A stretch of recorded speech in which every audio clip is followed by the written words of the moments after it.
सच तक पर। हमने पिछली वीडियो में एक ऐसी घटना पर बात की थी जहां एक 17 वर्ष की बच्ची को गला रौंदकर और धारदार हथियारों से गोद कर मार दिया था। आज हम एक ऐसे शख्स से बात करने वाले हैं कि उस क्षेत्र में लगभग बहुत से ऐसे लोग मौजूद हैं जो समाज सेवा कर रहे हैं, राजनीति में लगे हुए हैं, कई और क्षेत्रों में भी काम कर रहे हैं, लेकिन एक ऐसा युवा जिसने इस मुद्दे को उठाने के लिए जिम्मेदारी ली, और जिम्मेदारी ही नहीं ली, उसने 20 किलोमीटर पैदल चलने का निर्णय लिया और कहा कि मैं इस बेटी को इंसाफ दिलाकर रहूंगा। जी हाँ, और हुआ क्या कि रास्ते में ही अचानक 4 से 5 किलोमीटर चलने के बाद पुलिस प्रशासन की एक गाड़ी पहुंचती है और उन्हें बीच रास्ते से ही उठाकर थाने में नजरबंद करा देती है। आज मुलाकात कराता हूं कि उस दरमियान ऐसा क्या हुआ जिससे कि उन्हें फिर से वापस अपना जो प्रतिज्ञा ली थी कि मैं पैदल वहां तक जाऊंगा, और उनके बहुत से साथी यहाँ मौजूद थे जो शहीद पार्क एटा में इंतजार कर रहे थे कैंडल मार्च निकालने के लिए, और रास्ते में जब उन्हें उठा लिया गया तो क्या उससे फर्क पड़ा और वहाँ ऐसी क्या बातें हुई जिससे कि इस चीज़ को उन्हें रोकना पड़ा। तो हम मुलाकात कराते हैं आज आपके साथ। हमारे साथ मौजूद हैं अक्षय यूबी। तो अक्षय जी, आप एक बार परिचय कराएंगे हमारे दर्शकों को? बहुत बहुत धन्यवाद सर। मेरा नाम है अक्षय यादव यूबी, प्रदेश महासचिव NSUI पश्चिमी उत्तर प्रदेश। मैं एक जो स्टूडेंट यूनियन है उसके रूप में मैं प्रदेश महासचिव के रूप में मैं काम कर रहा हूँ इस समय।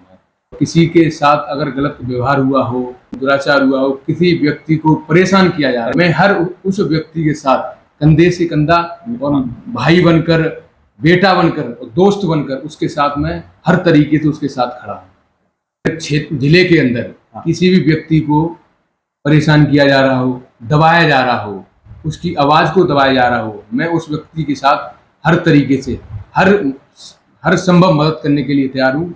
मेरा किसी भी व्यक्ति को बाहुबल दिखाया जा रहा हो, मैं उस व्यक्ति के साथ भाई बनकर, दोस्त बनकर, बेटा बनकर उसके साथ खड़ा रहूँगा हर तरीके से। ठीक।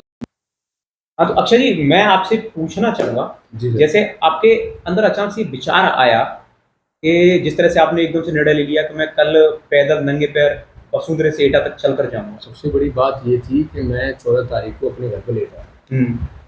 मैंने अपना व्हाट्सअप जैसे मैंने ऑन किया, मेरे में तमाम व्हाट्सअप पे ग्रुप है। जब मैंने उस ग्रुप में देखा तो ये घटना हुई तो मेरे पे तमाम फोन आए। मैं घटना पर पहुंचा भी रात को, वहाँ पर जाकर देखा तो रात को ही पहुंच गया? रात को मैं पहुंच गया था सर। मैंने जब वहाँ घटना देखी तो इतनी गंदी घटना आज तक क्षेत्र में कभी नहीं हुई, पहली बार ये घटना हुई। तो मैंने देखा वहाँ एक तरीके से मतलब लड़की के पिताजी का वेट किया जा रहा था। अच्छा। बॉडी को भी नहीं छूने दिया जा रहा था। तो वहाँ मैं भी गया था तो मैंने देखा था, मेरे को लगा था घटना बहुत गंदी घटना थी, क्षेत्र की नहीं, ये पूरे जिले की घटना थी। और हो सकता है तो मेरे हिसाब से तो उत्तर प्रदेश की बहुत बड़ी घटना थी। ये बेटी नहीं थी, बेटी होती किसी हमारे लिए तो हमारी बहन थी वो। तो बात यह है कि जब मैंने घटना को उसको देखा बहुत दर्द हुआ। मैं समझता हूँ कि उस बेटी को न्याय मिलना चाहिए। ये चीज़ मुझे इतना दर्द है, मैं यही चाहता हूँ कि बेटी को हर संभव इंसाफ मिलना चाहिए, इंसाफ मिलना चाहिए। अच्छा सर, जैसे मान लीजिए आपने जो निर्णय लिया था कि मैं वहाँ से यहाँ तक जो आऊँगा इंसाफ की मांग करूँगा, तो इसमें आपके साथ जो लोग थे तो लगातार लोगों का जुड़ना शुरू हुआ होगा? मैं एक बात बताऊँ सर आपको कि मेरा जो कार्यक्रम था वो एटा लगा हुआ था कार्यक्रम। अच्छा। मतलब कार्यक्रम 21 का था, 20 तारीख को जो कार्यक्रम 20 का था, मेरा कार्यक्रम 20 को लगा था। मैंने LIO को पहले सूचित कर दिया था। अच्छा। उनको रिपोर्ट वगैरह मैंने भेज दी थी LIO को। और 20 तारीख को मेरा कार्यक्रम शहीद पार्क से, गांधी मूर्ति है उसमें घंटाघर में है, वो वहाँ तक मेरा था, कैंडल मार्च का था। तो मैंने सभी युवा साथियों को सूचित कर दिया था। बाकी सबको मैंने क्षेत्र में बता दिया था, अपने फेसबुक से मैंने और इंस्टा से और व्हाट्सएप सबको मैंने जानकारी, सोशल मीडिया के माध्यम से सबको बता दी थी कि मैं यहाँ से अपना कैंडल मार्च लेके निकलूंगा और मैं लोगों को मालूम पड़े इस तरीके से। तो मेरा 20 तारीख को सुबह एक माइंड में मेरे में एक बात चली, ये चला, मैंने सोचा कि मैं क्यों ना कार्यक्रम वहाँ है और मैं वसुंधरा से नहीं निकलूंगा अकेला। अच्छा, वसुंधरा से? हाँ, वसुंधरा एटा से 5 ऐसे ही होगा, करीब 17 तक होगा, 17-18 किलोमीटर, 20 भी हो सकता है। हाँ, मतलब जो 15 से 20 किलोमीटर का एरिया है। ठीक। तो मैंने ये सोचा कि 5 बजे कार्यक्रम है तो मैं 2 बजे वहां से निकलूंगा, तो 2-2.5 घंटे में पैदल आराम से पहुंच जाऊंगा। तो लोगों को ये लगेगा कि हाँ, कुछ यहाँ के युवा कुछ बच्ची के लिए कुछ काम कर रहे हैं, वो हमारी बहन थी। तो मैं वहां से, मैंने किसी को सूचना नहीं दी थी, सिर्फ मैंने अपने ये कह दी, मैं वहाँ वसुंधरा से सुबह मैंने करीब 12 बजे करीब मैंने उसको अपने फेसबुक पेज पे मैंने डाल दिया कि मैं वसुंधरा से पैदल निकलूंगा। लोगों के तमाम फोन आने लग गए, क्षेत्र के वो भी लोग थे जिनके फोन आ रहे थे मैं वहाँ से जब पैदल निकला तो मेरे साथ कोई बंदा नहीं था। जब मैं वहाँ से निकला तो मैं अकेला था, फिर लोगों का काफिला मेरे साथ जुड़ने लग गया था। धीरे-धीरे लोग जुड़ना शुरू हो क्षेत्र गए। के युवा थे जिनके अंदर उस बेटी की, उस बहन की, मतलब उनको लग रही थी कि उनके अंदर बेटी के लिए प्यार था। इंसाफ दिलाने के लिए जो लोग आना चाहते थे क्षेत्र के, वो मेरे साथ आए। मैं उनका भी धन्यवाद करना चाहता हूँ। जो भी 15-20 लड़के थे, उनके नाम तो मेरे को पता नहीं है, 2-3 लड़कों के मेरे को नाम पता है, पर मैं सारे किसी का नाम मैं नहीं लूंगा इसमें, क्योंकि लड़के बहुत सारे थे, किसी को थोड़ा वो लगे। मैं ये चाहता हूँ कि जो भी लड़के मेरे साथ थे, मैं उनको बहुत बहुत धन्यवाद दूंगा। उस बहन को, उस बेटी के लिए वो हमारे साथ है। अच्छा, जैसे आप वहाँ से जब चले तो जैसे रास्ते में ऐसे बताया कि प्रशासन ने आपको रोक लिया था, तो इसमें मतलब पहले से उन्होंने आपको कोई कंफर्मेशन दिया था या डायरेक्ट सीधे आपको आके? मैं आपको बताऊं, सबसे बड़ी बात ये थी कि मैंने तो प्रशासन को पहले ही दे दिया था, क्योंकि जब मैं वहाँ से निकला था मेरे पास उसको 19 तारीख को नाइट में भी प्रशासन का फ़ोन आया था। निधौली मेरा थाना पड़ता है, वहाँ से फ़ोन आ रहे थे, एसएसपी साहब के यहाँ से फ़ोन आ रहे थे, सीओ साहब का मेरे पास फ़ोन आया, और ये यहाँ से अपना देहात कोतवाली के इंस्पेक्टर साहब, उनका फ़ोन आया। मेरे को रोकने का काफ़ी उन्होंने प्रयास किया, पर मैंने ये कह दिया कि मेरा वो कैंडल मार्च है, मैंने आपको सूचना दे दी है, मैं निकलूंगा तो ही निकलूंगा।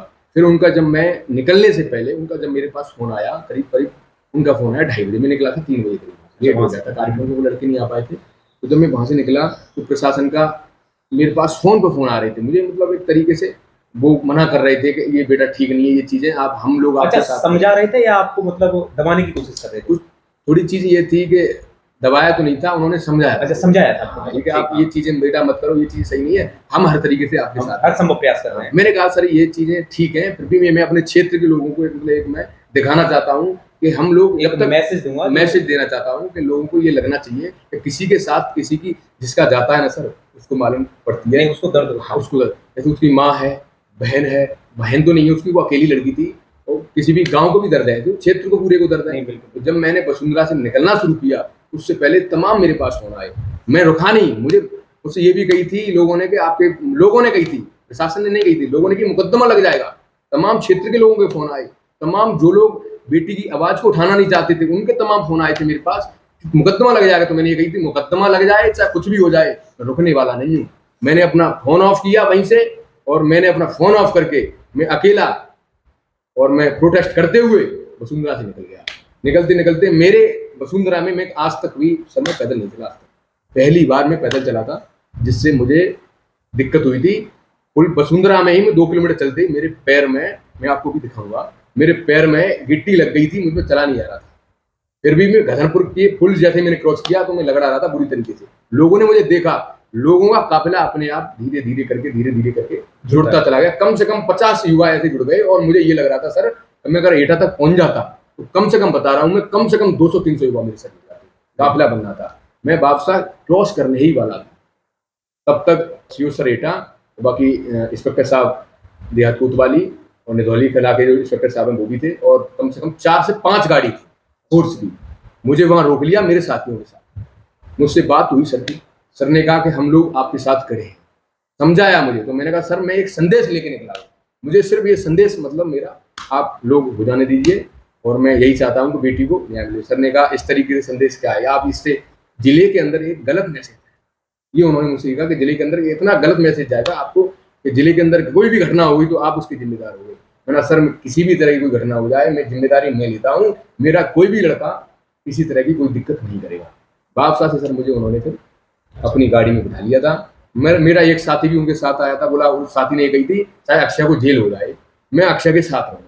उस साथी ने मेरा बहुत साथ दिया था। बाकी लड़के थे वहाँ से लेके वहाँ तक, मतलब देहात कोतवाली तक मुझे गाड़ी में लेके आए थे, मैं गाड़ी में उनके साथ आया था, और मुझे 6 बजे तक उन्होंने अपने साथ रखा था, थाने में रखा था, नजरबंद उन्होंने मुझे रखा था, मैं वहीं रुका था। बाकी क्षेत्र का तमाम युवा वहाँ कोई ऐसी परेशानी हुई या फिर आपको नॉर्मली मतलब एक दिक्कत मुझे कुछ नहीं हुई। दिक्कत मुझे सिर्फ इतनी हुई थी कि मुझे थोड़ा दर्द ये हुआ था कि मैं जो संदेश लेके निकला था वो मेरा संदेश पूरा नहीं पाया, ये मुझे सर बहुत ज्यादा दिक्कत हुई थी। उसके बाद में क्षेत्र का इतना युवा वहाँ टूटा, थाने के अंदर इतना टूटा कि सीओ सर ने मुझे बाहर निकाला, तो ये कही कि सीओ सर ने टाइम दिया है हमें सर। अच्छा, मतलब ऐसे कहना चाहेंगे तो कि प्रशासन ने पूरा सहयोग किया है कि आप जैसे जो कर रहे हो वो ठीक है, लेकिन हम जब ये कहें कि हम इंसाफ दिलाने के लिए पीछे हट रहे हैं, तब आप करिए, वरना हम खुद कार्यरत हैं पूरी तरीके से, तो इसका आपको करने की कोई ज़रूरत नहीं है। अच्छा, उन्होंने आपसे जो समय सीमा निर्धारित करी कि लगभग कितने दिन के अंदर हम ये पूरा मामला, ये सर उन्होंने मुझे 10 दिन का समय दिया। 10 दिन के अंदर हम पूरा क्लियर करा के देंगे। मतलब ऐसा है, मतलब प्रशासन कहीं न कहीं इस चीज़ में लगा हुआ है, उनको भी इस चीज़ का दर्द है कि इस बेटी को इंसाफ नहीं मिलना चाहिए। सीओ सर ने भी बेटी बेटी करके बहुत अच्छे तरीके से मुझसे बात की थी। मैं ये कहूँ कि उन्होंने मुझसे बदतमीजी की थी या प्रशासन ने मुझे बदतमीजी की थी, मुझे नाश्ता भी कराया था उन्होंने अंदर ले जाके, और एक बढ़िया तरीके से एक बेटे के रूप में उन्होंने मुझसे बात की। मुझे किसी भी तरह की कोई दिक्कत नहीं हुई थी, और मैंने सर से ये भी कह दी थी पहले जब फोन आ रहे थे, तो मैंने ये कह दी थी चाहे आप मुझ पर मुकदमा लगा दें, चाहे आज मुझे जेल भेज दें, पर मैं रुकूंगा नहीं। और वास्तव में सर मैं रुका नहीं था, तमाम मुझे धमकियां दी जा रही थी। तो जो आश्वासन दिया गया प्रशासन के द्वारा, जो आश्वासन दिया गया, तो उसमें आपको 10 दिन का समय दिया था। 10 दिन। हाँ, चलिए ठीक है। ये रहा कि एक जैसे हमारी नज़रों के सामने जो पुलिस विभाग की जो छवि दिखाई जाती है, ऐसा कुछ नहीं है।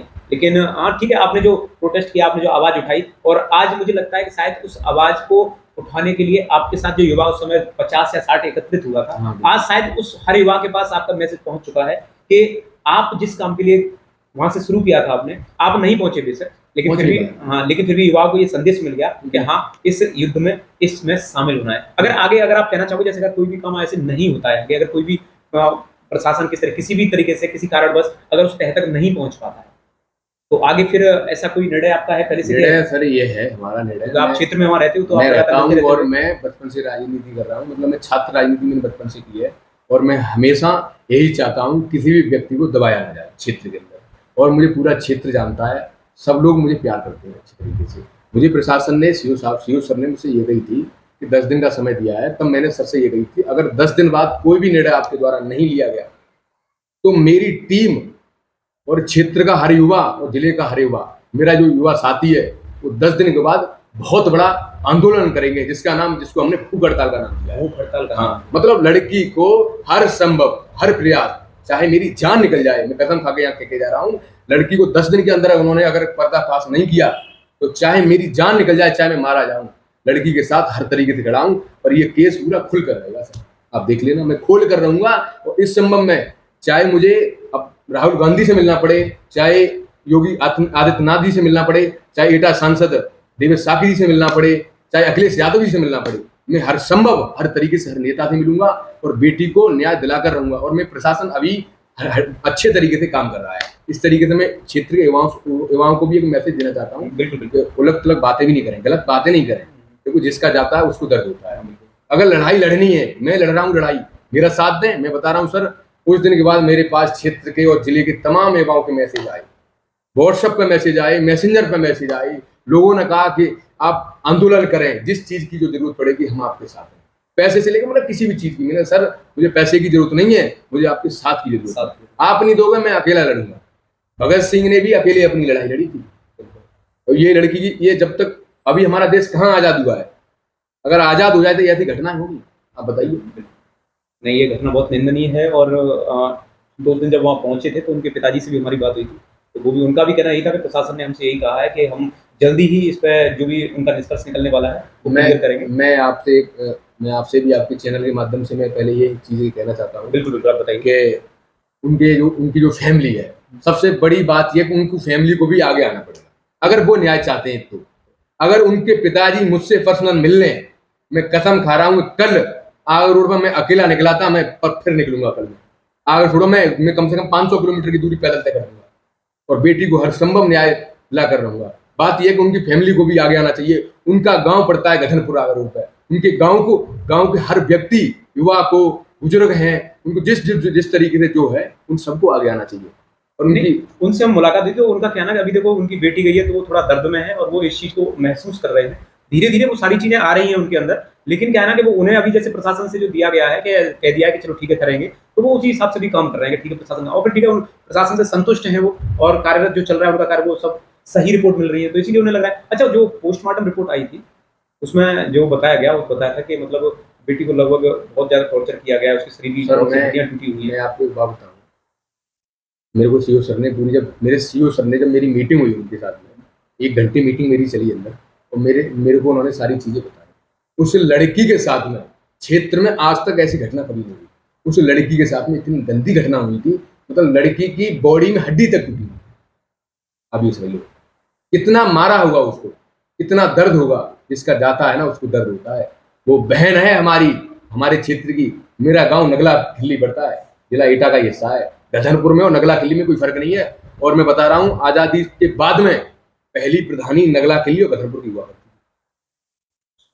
उसके बाद में गधनपुर अलग हुआ था, नगला खिल्ली अलग हुआ था। तो ये मेरे गांव की बेटी है, मेरी बहन है, मेरी छोटी बहन है। मैं हर संभव उसको न्याय दिलाकर रहूंगा और मैं लड़ूंगा।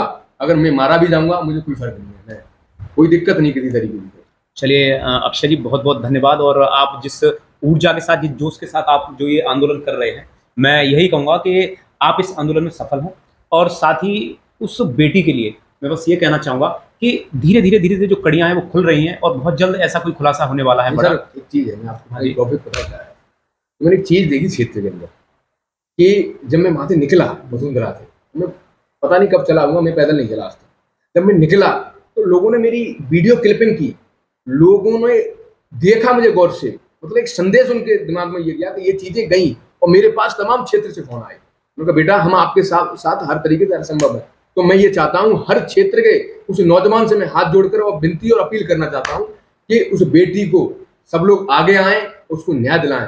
बहन आपकी भी होगी, बेटी आपकी भी होगी, ये किसी के भी साथ हो सकता है। चाहे मुजरिम कोई भी हो, मैं उससे मुजरिम से भी कहना चाहता हूँ, मुजरिम चाहे कोई भी हो, कहीं भी छुपा हो, उसको कोने से ढूंढ कर निकालेंगे। मेरा नाम अक्षय यादव यूबी है, मुझको क्रांतिकारी के नाम से भी जाना जाता है सर। ये चीजें हैं, आप अपने यूट्यूब चैनल से भी दिखाएं, और आपके साथ में तमाम, आप टीचर भी रहे हैं, तो आपके साथ क्षेत्र का तमाम युवा जुड़ा हुआ है, जिले का तमाम युवा जुड़ा हुआ है। आपने कोचिंग झांसी में भी पढ़ाई, आपने अलीगढ़ में भी पढ़ाई, तो आप इस बात को हाई अलर्ट करें। अगर मैं एटा तक अगर इस मुद्दे को लेकर आ जाता, मैं बता रहा हूँ 3 दिन लगते इस मुद्दे को निकलने में, मात्र 3 दिन लगते। समस्या क्या थी कि नहीं आ पाया मैं, प्रशासन ने रोक लिया, मुझे आश्वासन दिया है, बाकी देखो क्या होता आगे। चलिए सर, बहुत बहुत धन्यवाद। और मैं धन्यवाद आप लोगों से यही कहना चाहूँगा कि आप लोग इससे जो ये मुद्दा है, इस मुद्दे को वैसे इतना सीरियसली लिया जा रहा है प्रशासन की तरफ से भी और अन्य जो भी अधिकारी हैं उनकी तरफ से भी, कि इसको बहुत जल्दी ही वो इसको ओपन करेंगे कि क्या रहा इसमें। और साथ ही साथ अगर किसी तरीके से अगर वो किसी कारणवश नहीं पहुँच पाते हैं उसकी तह तक, तो हम अपने क्षेत्र के हर युवा से, हर व्यक्ति से, हर बुजुर्ग से, यानी जिसने अपनी ज़िंदगी को जीना शुरू किया है और जो एक अपने अंतिम पड़ाव में चल रहा है, मैं हर उस वर्ग से कहना चाहूँगा, ये कहकर ज़रूर बता सकते हैं कि आपने जब उस बेटी को न्याय नहीं दिल पाया तो फिर आप उस क्षेत्र में रहते ही क्यों हैं। तो तब तक के लिए आगे बने रहिए, आगे और भी एक ऐसे कई खुलासे हैं जो हम आपके सामने करते हैं। तब तक के लिए